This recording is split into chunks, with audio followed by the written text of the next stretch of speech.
I sometimes get questions about why we have so many songs like in worship. And the one that we just sang isn't really a song, even though we sang it. It's more of a prayer. It's a time to get us ready to have God impact us in some way in this time. Either from when we shook hands or when we walked in the door until we leave after lunchtime today.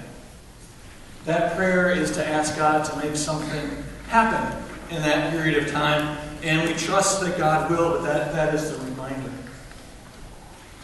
Anybody know anything about this guy named Daniel in the Bible? Anybody ever heard anything about him? What do you know about him? He was what? Bright. Bright. Okay. He was bright. What else about Daniel? What happened in that book? You may know? He got thrown in the lion's den. He got thrown in the lion's den. That's a big deal. What else happened? Love the Lord. Love the Lord. Love the Lord. Excellent. What else? He didn't get eaten. He didn't get eaten when he got thrown in the lion's den. What else happens? What else happens in that book? Didn't like hearing what he heard, right? The king didn't. That's right. What else happened?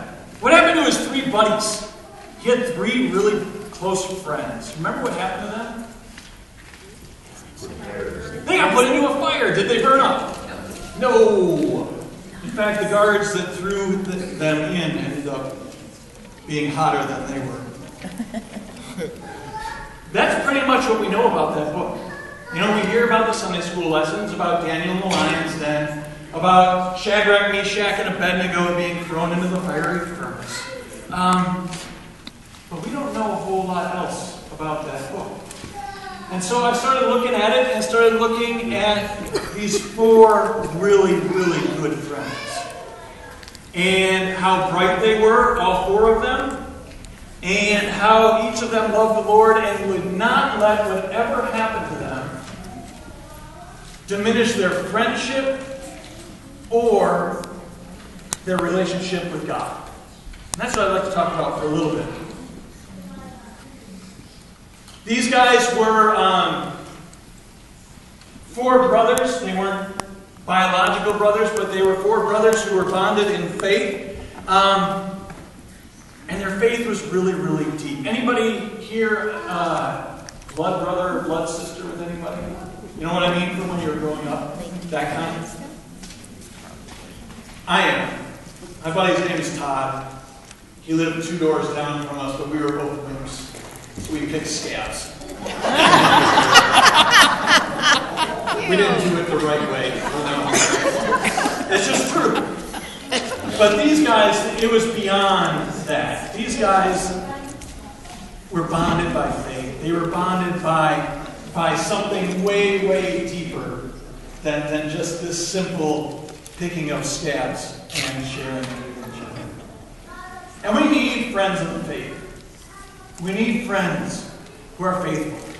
We need friends who have some sort of understanding with where we're coming from. You remember their names? This is hard. You remember their names from where they first lived? Nobody's going to get it. Daniel, right? And then there was Hananiah, Mishael, and Azariah. That were their names. That was whatever. That's what their names were. And then they were taken out of home, moved to a totally different place, and their names were taken away from them. So not only were they moved, but their names were no longer allowed. They were called new names. Daniel was called Belshazzar. And then Shadrach, Meshach, and Abednego, which are a whole lot easier to say than the other one. That's why we call him Daniel. Okay?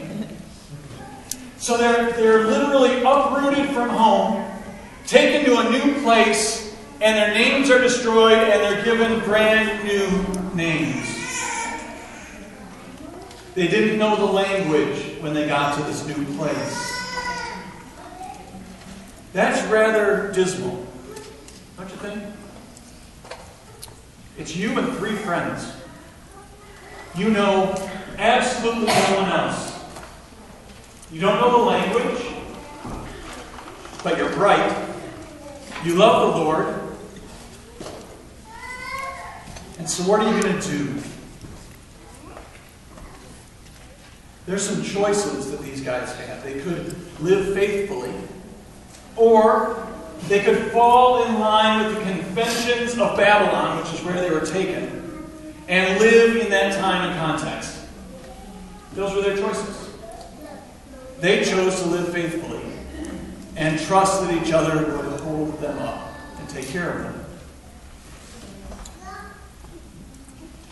What ended up happening is that their faith kept them really strong and really, really focused.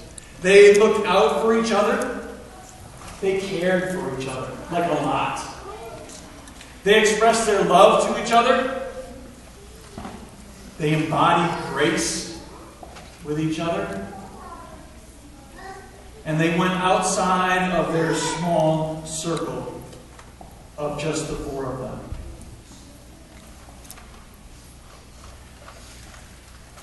Daniel, Shadrach, Meshach, and Abednego stuck to all of this stuff by living in their faith every day. They found a way to maintain their dietary restrictions from the Jewish faith. This is amazing. This is absolutely brilliant and bright, and it shows how amazing these guys were. So they get taken into this new place, and the king says, feed all these people and make sure that they are healthy and robust. Feed them lots of meat and my dark wine, and make sure that they get healthy.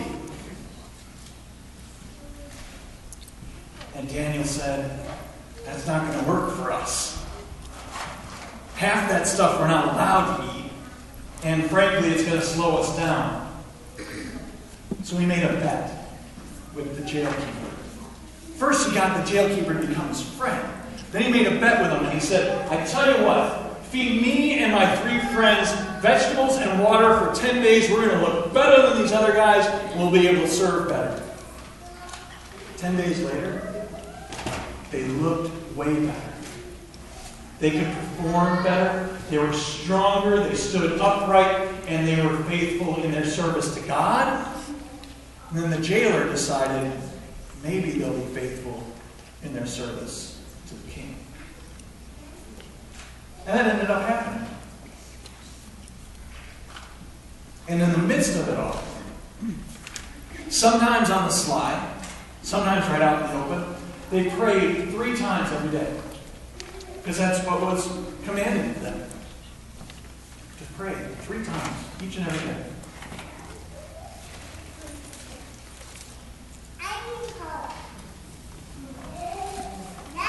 And in that,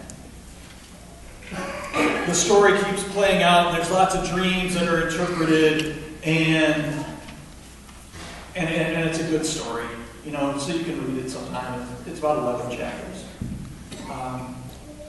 But the bottom line is that these 4 friends stuck to it because of their faith and because of the friendship that they had developed and this love that they had, in the midst of being uprooted and their names being taken away. So, what do we take from this? Well, the easy thing is that we should have faithful friends, and that we should pray daily, and that we can live our lives this way and do it that way. Well, but that's not enough. That's like candy. So the real deal today is the acknowledgement that people are uprooted every day. People are taken out of their homes, some very literally. Some people are stolen, but people are uprooted every single day. It's happening right now.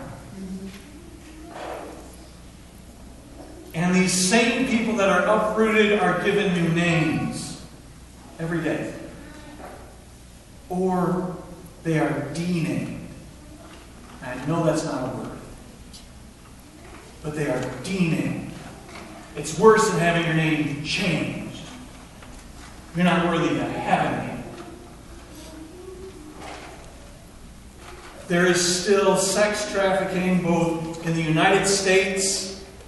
I would venture to say it's happening in Madison and throughout the whole world, that literally uproots young people and takes away their names so they cannot be found anymore.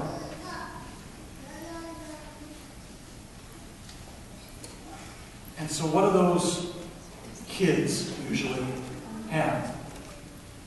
They have each other and maybe a little bit of hope. Maybe some hope. There's a homeless population.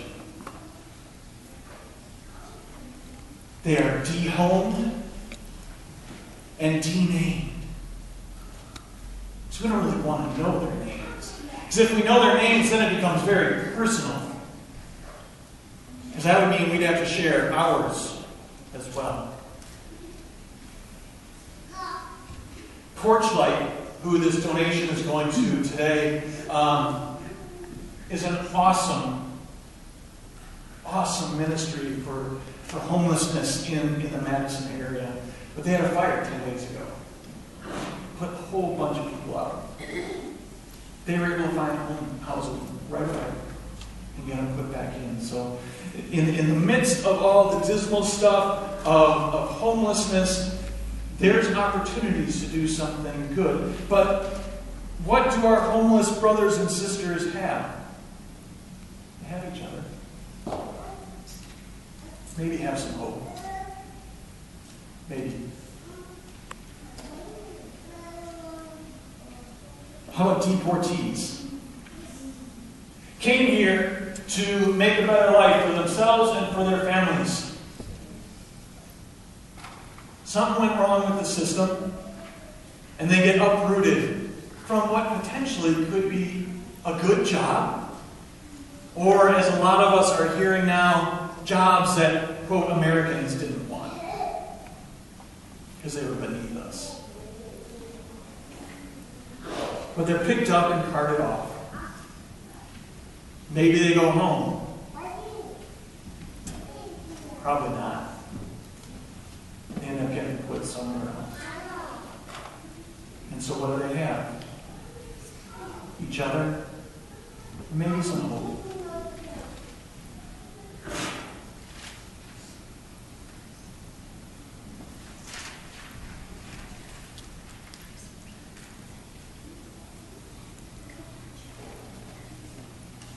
I don't know if any of us are ever going to get uprooted. None of us really know. I mean, the three things that I talked about are pretty bad. But maybe we could get uprooted for a job. Maybe we could get uprooted for education. Maybe we could get uprooted because the weather. And this is not healthy for us anymore. Maybe we get uprooted for the lack of a job.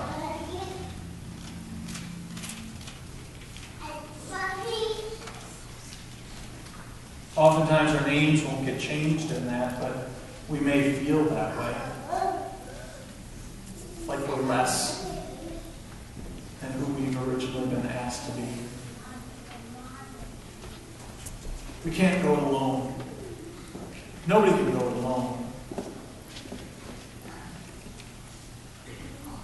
You and I can't go it alone. The victims of sex trafficking can't go it alone. Homeless, they can't go it alone. And deportees can't go it alone. But we do need each other. Deeply need each other. We need each other to be bonded in faith, to make a difference and do something. We need to be bonded together to help survive spiritually, but also survive physically. You know, there's that piece as well.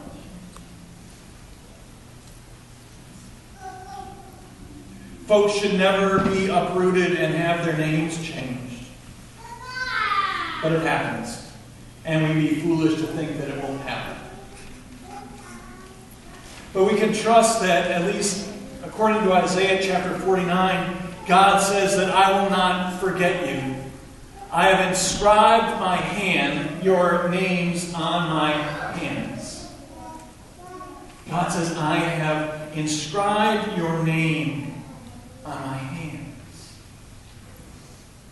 I have tattooed my name, your name, on my hand, God says.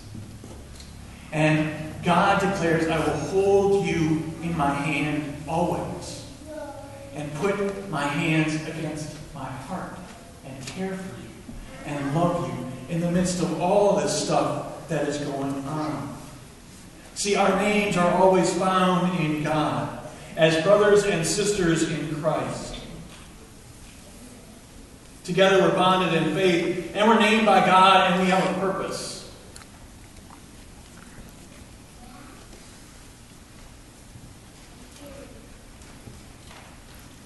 And at least part of that purpose is to care for and be with those who have been hurt. And at least another part of that purpose is to strive for justice, including eradicating homelessness and standing up for those who don't have a voice. Because we do. And we can make a difference.